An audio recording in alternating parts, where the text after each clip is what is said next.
अमिताभ बच्चन की फिल्म का एक डायलॉग है, कालिया लाइन में खड़ा नहीं होता, कालिया जहां से खड़ा होता है लाइन वहीं से शुरू होती है। इस डायलॉग का मतलब यह है कि कालिया ट्रेंड में नहीं है, कालिया जो करता है वही ट्रेंड है। और आज की तारीख में अगर इस डायलॉग को हम जमीनी हकीकत पर खंगालने की कोशिश करें तो आज का कालिया कोई और नहीं, देश का लोकप्रिय प्रधानमंत्री नरेंद्र मोदी। मोदी जो करते हैं वो ट्रेंड हो जाता है, और कैसे ट्रेंड हो जाता है वो हम आपको उदाहरण के साथ समझाएंगे। आप बने रहिए न्यूज फॉर नेशन के साथ। आप देखना शुरू कर चुके हैं न्यूज फॉर नेशन, मैं हूं आपके साथ धीरेन्द्र।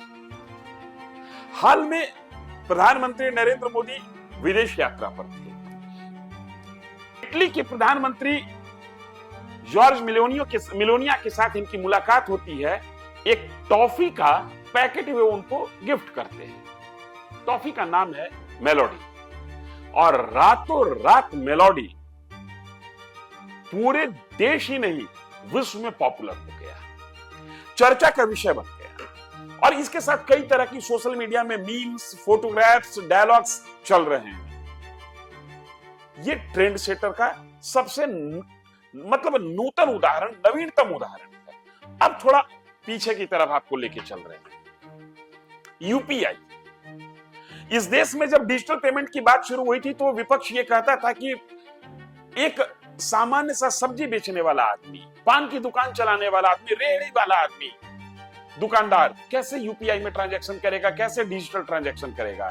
लेकिन मोदी ने अपील की और आज डिजिटल ट्रांजैक्शन के नाम पर भारत विश्व का लीडर बना हुआ है। बड़े बड़े विकसित देश भारत से सीखने आ रहे हैं कि डिजिटल ट्रांजैक्शन की क्रांति को भारत ने कैसे सफल करा दिया।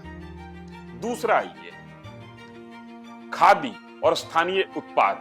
ये बात तब मुकाम चढ़नी शुरू हुई थी जब चीन के साथ भारत की तल्खी हो गई। प्रधानमंत्री नरेंद्र मोदी ने अपील की लोगों से कि ज्यादा से ज्यादा हम स्वदेशी को अपनाएं। और अगर आप ये खबर सुन रहे हैं तो याद कीजिए, आज के तकरीबन 6 साल पहले आप स्वदेशी कितना अपना रहे थे ये मैं नहीं कह सकता हूं, लेकिन चीनी सामान का बहिष्कार करने के लिए आप तैयार हो गए थे। और कहीं और अगर ये चीजें समझ में ना आती हो तो होली और दिवाली का त्योहार याद कर लीजिए, किस तरीके से चीनी सामान का बहिष्कार हम करना शुरू कर देते हैं।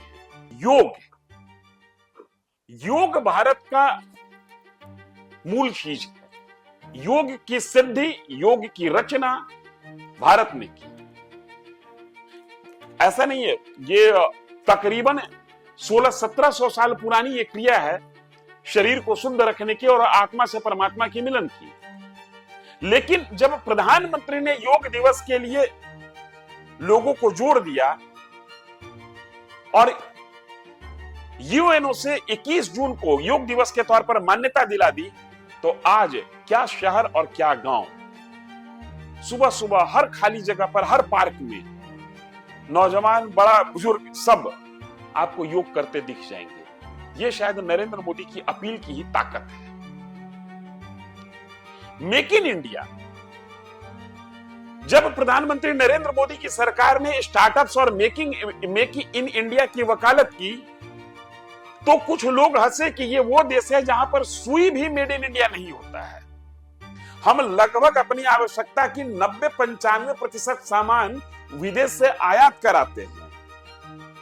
और आज स्टार्टअप्स और मेक इन इंडिया का कमाल यह है कि बैंक में अगर लोन के लिए सबसे ज्यादा आवेदन किसी नाम पर पड़ा हुआ है तो वो स्टार्टअप्स के लिए है, मेक इन इंडिया के लिए है।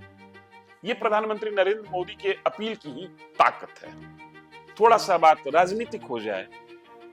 पश्चिम बंगाल का चुनाव अभी आप भूले नहीं होंगे। तमाम पॉलिटिकल पार्टी जोर लगा रही थी। ममता बनर्जी 3 बार से वहां पर सत्ता में काबिज थी और चौथी बार के लिए ताकत लगाई हुई थी। लेकिन प्रधानमंत्री नरेंद्र मोदी वहां पर अपनी पार्टी के लिए इलेक्शन कैंपेन करने जाते हैं और 10 रुपए की झालमुड़ी में वो झांस पैदा कर दी पश्चिम बंगाल के चुनाव में कि पूरा बंगाल का चुनावी गणित, चुनावी रेसिपी ही बदल गया।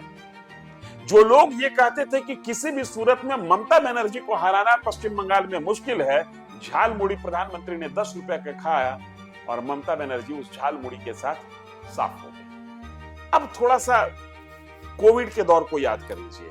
क्या आपको लगता है कि प्रधानमंत्री नरेंद्र मोदी के अलावा कोई दूसरा व्यक्ति होता जो अपील करता लॉकडाउन का और इस देश की जनता लॉकडाउन के लिए तैयार हो जाती? शायद नहीं।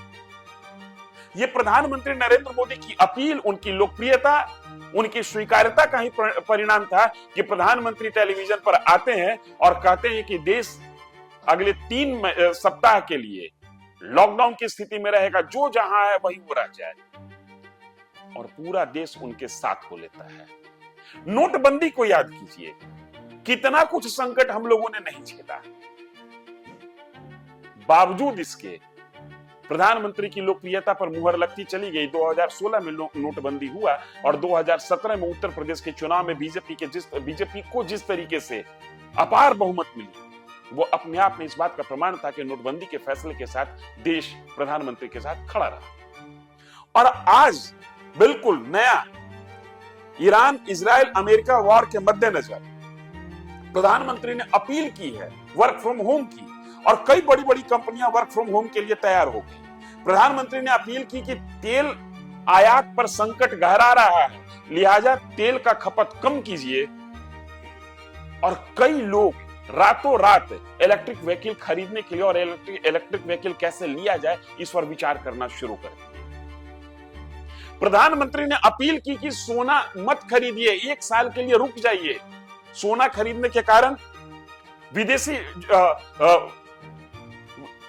डॉलर की खर्च करना पड़ता है, और देश के लोग शायद इस बात पर तैयार होते हुए दिख रहे हैं कि 1 साल के लिए सोना नहीं खरीदेंगे। हम ये बात इसलिए कह रहे हैं कि कुछ लोग ट्रेंड के साथ चलते हैं और कुछ लोग जो करते हैं वही ट्रेंड हो जाता है। प्रधानमंत्री की लोकप्रियता वैश्विक स्तर पर है कितनी, इसको भारत की राजनीति के हिसाब से मत देखिए। हम एक दूसरा आंकड़ा पेश करने जा रहे हैं, वहां से समझिए कि प्रधानमंत्री के कितने फॉलोअर हैं विश्व में।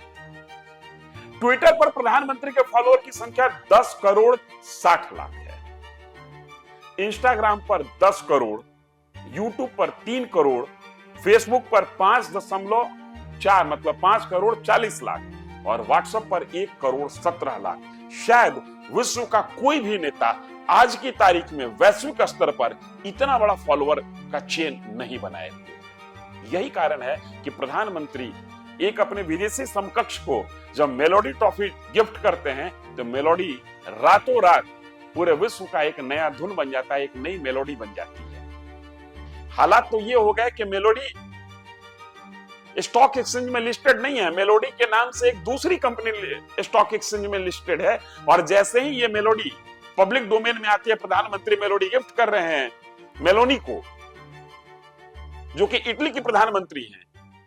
उस मेलोडी कंपनी की जो स्टॉक एक्सचेंज में लिस्टेड है, जो चॉकलेट नहीं बनाती है, जो टॉफी नहीं बनाती है, उसका शेयर का मार्केट उठ जाता है। यह प्रधानमंत्री की लोकप्रियता है। यह प्रधानमंत्री के इस हैसियत को बताता है कि मोदी जहां खड़े होते हैं लाइन वहीं से शुरू होती है। धन्यवाद।